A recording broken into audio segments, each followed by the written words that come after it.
Troy Renck, who covers the Broncos and the NFL for the Denver Post. Troy, thanks for checking in with us. And you're on your way over to Dove Valley, right? Yep, heading that way. In his house? Conference. Yep.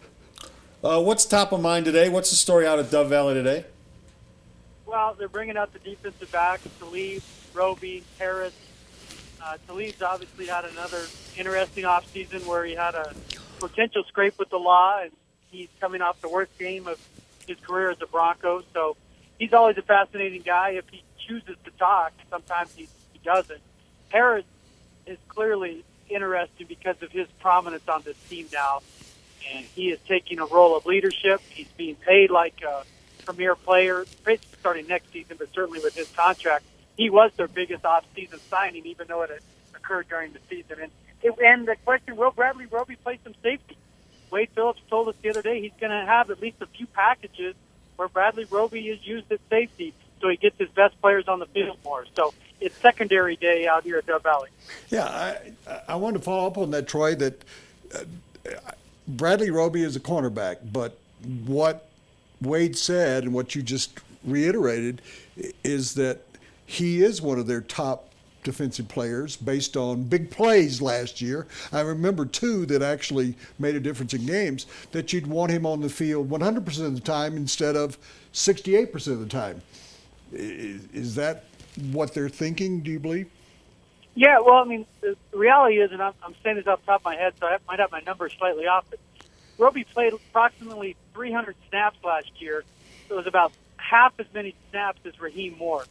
And that's not to say Raheem Moore's a bad player, but it just illustrates that when you're a niche player, you're not on the field enough.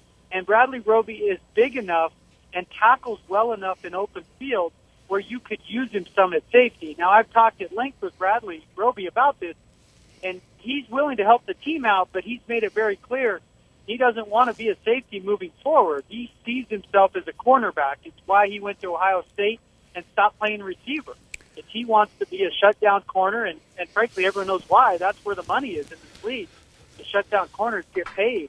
So, but he's willing to do it, and I think what Wade Phillips is doing is indicative of this new staff, or symbolic of this new staff. Even if a young guy isn't ready to do everything, find ways to help him do a little bit more. Whether that's Cody Latimer, whether that's Bradley Roby, you design plays, packages just to get them on the field, not for 100% of the time, but just to add to their impact. And I love that idea of your best players playing more. It's just like with the relievers. You want your best relievers to pitch more. You don't want your sixth-inning mop-up guy to lead your team in innings, or you stink. That's Troy Renck of the Denver Post, and all live guests are brought to you by Papa John's, the official sponsor of the Colorado Rockies, even though we're talking about the Broncos. The day after the Rockies win, you can get 50% off your regular menu price online order at papajohns.com. You have to use the promo code ROCKSWIN. So go to papajohns.com and the promo code ROCKSWIN. You get 50% off your online order. If they win a doubleheader day, do you get 100% off? That's a good question. No, this is what I want to know. I look at Bradley Roby. I think he is a safety. That's how crazy I am. I think if he can read and react and the ball's in front of him, he's a great football player. If you make him turn his back to the play, he's not such a great football player. Is there any chance that by December 1st, he's a starting safety for this team? Well, there is, and I say it for two reasons. One, because physically he can do it, I believe, just as you do, kids. And secondly, Darian Stewart, the guy they brought in to take the job, and it's clearly his job to lose, has been injury prone.